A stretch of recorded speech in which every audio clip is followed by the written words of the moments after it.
আরেকটা মজার বিষয় দেখেন, 16 তারিখ পর্যন্ত এখানে যাবে। আজকে হচ্ছে 12 তারিখ, আজকে হচ্ছে 12 তারিখ।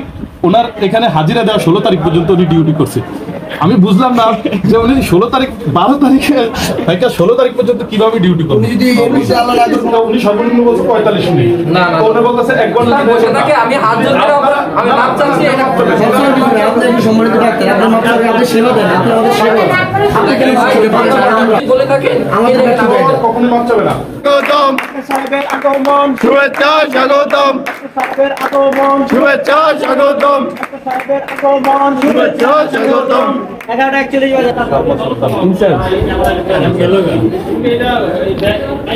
আপনি বললেন ছুটি দেয় যে এগুলো তো আপনার ডিউটি। আমার ছুটি মানে নিয়ে হয়ে গেছে। উনি বলছে উনি আছে ছুটিতে। এই কয়দিন ছুটি বলছিলেন? 3 দিনের ছুটিতে। এই যে দেখেন ওনার ছুটি, এই যে উনি ডিউটি দেয়া। না না, ডিউটি 3 দিন ছুটি আমার কথা বলছে। জায়গা একজন দিয়েছে, এখন কলম দিয়ে কেন একজনের জায়গা আরেকজনের কেটে নিতে পারবে, বুঝছেন? এটা ঝামেলা হইলে পরে কেটে নিতে পারবে। ঝামেলা হলে না আপনি প্রেসার কিট করবেন, উনি কেটে নিতে পারবে। ওরে বাবা, আপনার ছিল না, আপনি প্রেসার কিট করেছেন, পরে ফোন দিয়ে চলে আসে। কলম দিয়ে পাশ হবে, তাহলে এটা লেখার দরকার। আপনার এটা তো খালি থাকবে, আপনি তো ছুটিতে, আপনার এটা তো খালি থাকবে। অ্যাবসেন্স থাকবে, অ্যাবসেন্স থাকবে, অ্যাবসেন্ট থাকবে। আপনি বললেন আপনি ছুটিতে, কিন্তু আপনার হাজিরায় দেখা যাচ্ছে ডিউটি। এই যে লেখা ডিউটি, আজকেও ডিউটিতে।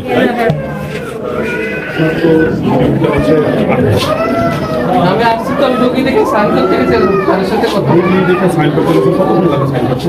কিছু সময় লাগে না। আমি আপনি পেশেন্টকে বলতে 1.5 ঘন্টা যে আপনি কি না ভাই, বাইরে দাঁড়ান, যেহেতু আপনি বাইরে ছিলেন, বাইরে দাঁড়িয়ে কথা বলুন।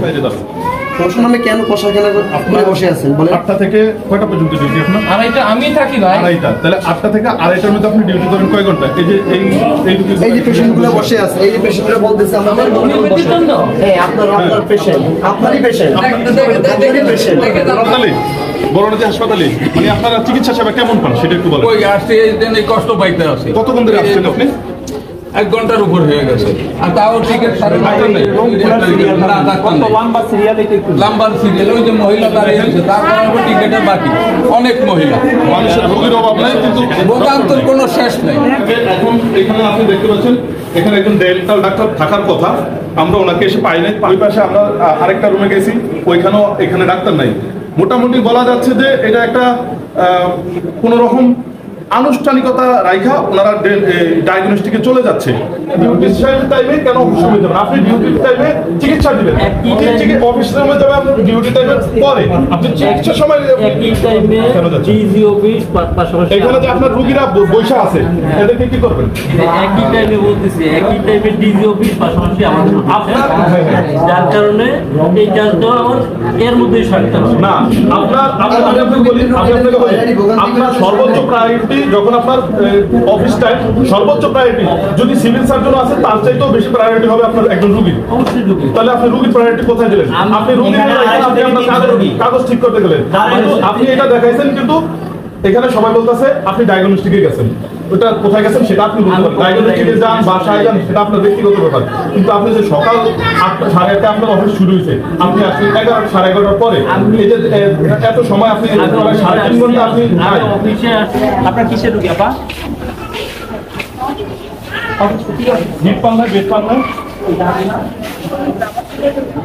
এইখানে, মানে বেড নাই, বেড সংকট। ওইখানে সিট পান না দেখে এখানে আসছেন। কয়দিন ধরে আছেন আপনারা এখানে? কয়দিন ধরে আছেন? আজকে 2 দিন এখানেই আছি, ভিতরে জায়গা নেই। রোগী কিসের আপনার?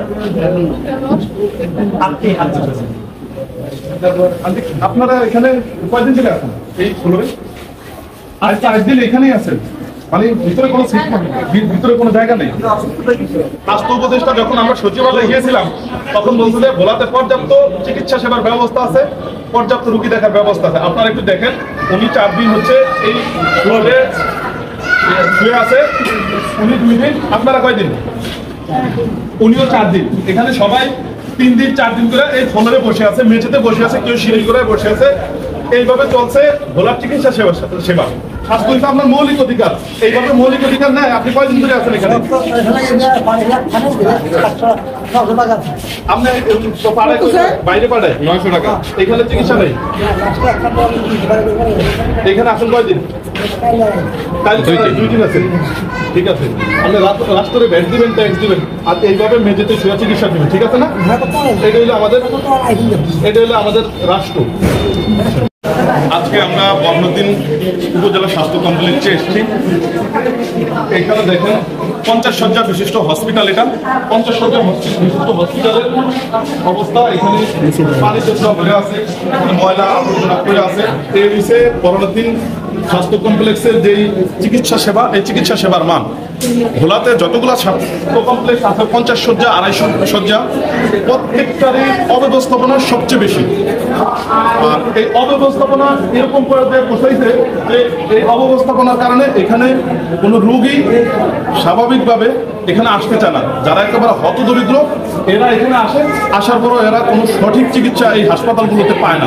এই জিনিসটা দেখেই দেখা যাচ্ছে এটা মনে হয় 1-1.5 মাস 2 মাসের মধ্যে কোনো ব্যবহার হয় না। বেসিনটার অবস্থা একটু দেখেন। এই জিনিসগুলো এখানে থাকবে কেন? এই জিনিসগুলো এখানে থাকবে করে এটা জায়গা আছে না, এটা থেকে জীবাণু ছড়াইতে পারে না, তাহলে এটা এখানে কেন? আপনি দেখেন সবগুলো আমরা মাকড়সার বাসা পড়ে আছে। এগুলো হচ্ছে এখানে দেখার জিনিস, মাকড়সার বাসা পড়ে আছে। যে মাকড়সার বাসা পড়ে আছে একটা হসপিটাল, মাকড়সার বাসা পড়ে। এখানে যে 1-1.5 মাস 2 মাস মাকড়সা বসে আছে, 1-2 মাস যে এখানে কোনো রুগী বসে নাই, এটার প্রমাণ আছে এখানে। আসেন।